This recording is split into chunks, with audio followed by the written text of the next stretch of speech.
Bom dia, o nosso grupo é composto pela Ana Luísa e por mim, Carlos Eduardo, e nós vamos falar sobre a determinação do pH. O pH, ele representa o potencial ou potência hidrogeniônico. E ele surgiu a partir da necessidade de representar os valores da concentração de H+, que geralmente eles são valores muito pequenos. Então, o químico dinamarquês Søren Sørensen, ele propôs uma maneira da gente representar esses valores de pH. E foi aí que foi construído esse cálculo, essa solução para determinar o valor do pH, que o pH ele é igual ao menos log da concentração do H+, e isso sempre vai ser dado em mol por litro. E os valores de pH, eles vão variar de acordo com a solução. Tem as soluções ácidas, soluções neutras e soluções básicas. Em soluções ácidas, por exemplo, o pH ele é menor do que 7. Em soluções neutras, esse pH ele é igual a 7.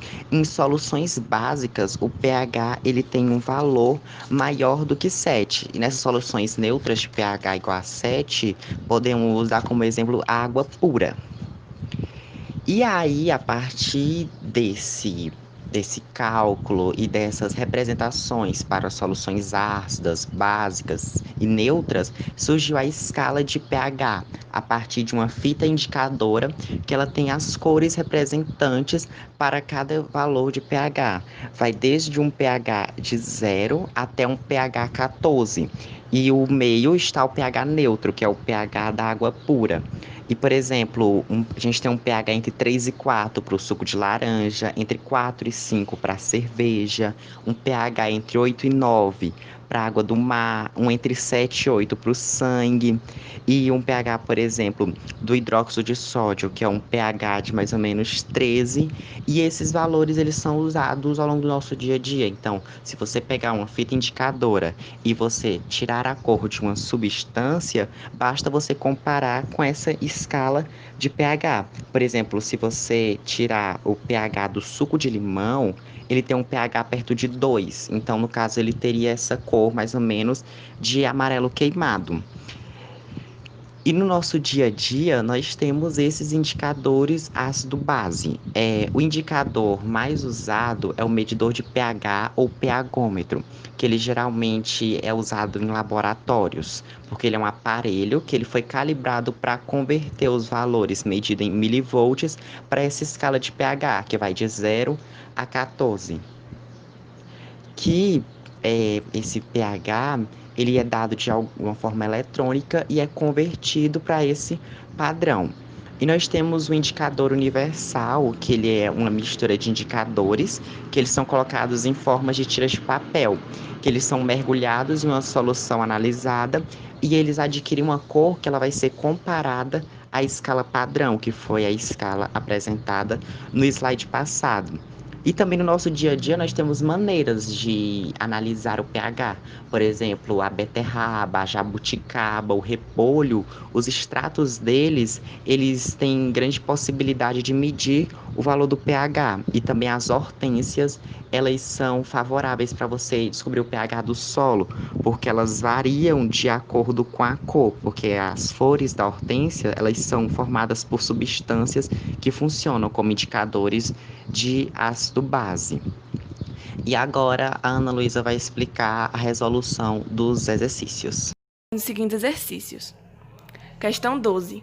Determine o pH das soluções abaixo a 25 graus Celsius. A letra A está dizendo que NaOH é igual a 1,0 vezes 10 elevado a menos 3 mol vezes L elevado a menos 1. A molécula em questão é uma base, então vamos primeiro calcular o potencial hidroxiliônico, que é dado pela fórmula POH igual a menos log base.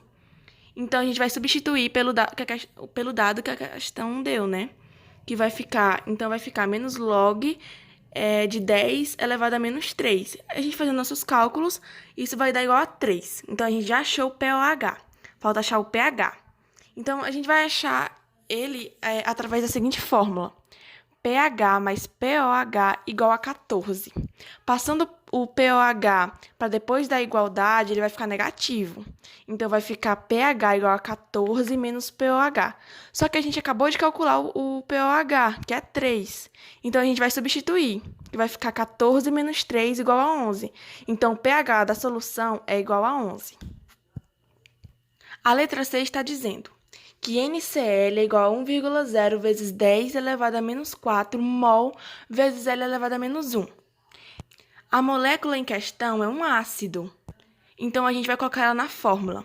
pH igual a menos log de H3O, que vai ficar, substituindo pelo dado da questão, vai ficar igual a menos log de 10 elevado a menos 4. Fazendo os cálculos, vai ficar pH igual a 4. Então, a gente já achou o pH da solução da letra C. Agora, vamos para a questão 14. Uma amostra de sangue analisada apresenta uma concentração de íons H3O igual a 5,0 vezes 10 elevado a menos 8 mol vezes L elevado a menos 1. Determine o pH dessa amostra, sabendo que log de 5 é igual a 0,7. Primeiro, nós temos que analisar os dados da questão, que no caso é H3O é igual a 5,0 vezes 10 elevado a menos 8.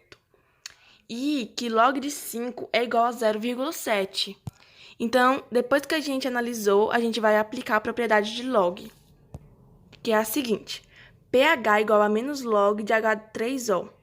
A gente substituindo pelo dado da questão, vai ficar igual a menos log de 5 vezes 10 a menos 8. A gente vai separar isso aí para a gente ter uma visão mais clara, que vai ficar menos log de 5 menos log de elevado a menos 8. A gente sabe que log de 10 elevado a menos 8 é 8. E o dado que a questão nos dá logo no começo, a gente sabe que log de 5 é igual a 0,7. Então, substituindo isso, vai ficar 8 menos 0,7, que vai dar igual a 7,3. Então, a gente já achou o pH da questão 14. Então, foi isso. Muito obrigada pela atenção.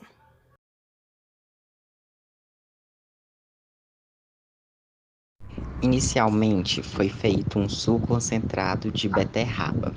E esse suco ele foi coado e agora ele vai ser colocado nesses recipientes e vai servir como indicador ácido básico. Na segunda parte, nós vamos adicionar sabão em pó ao suco de beterraba. E a intenção é que esse sabão em pó ele fique mais rocheado, que isso vai provar o caráter básico dele. E é algo que ao longo do vídeo nós vamos ver que acontece. Ele vai adquirir um tom mais rocheado do que o suco de beterraba, provando que o sabão em pó tem um caráter básico. Na terceira parte do experimento, nós vamos continuar utilizando uma substância que tem um caráter básico. Dessa vez, a substância que foi aplicada ao suco de beterraba é o bicarbonato de sódio. E nós podemos ver também que ela, ao longo do vídeo, ela vai adquirir uma cor mais rocheada. Não tão quanto a do sabão em pó, mas vai adquirir uma cor rocheada. Isso vai mostrar que ela também tem um caráter básico. Na última parte do experimento, nós vamos usar uma substância ácida. Nesse caso, foi uma laranja espremida. E essa laranja, ela vai ser colocada no suco de beterraba. E nós vamos observar que, de acordo com que se vai misturando, fica um rocheado, mas fica um rocheado mais vermelho. E isso se deve porque a substância tem um caráter ácido.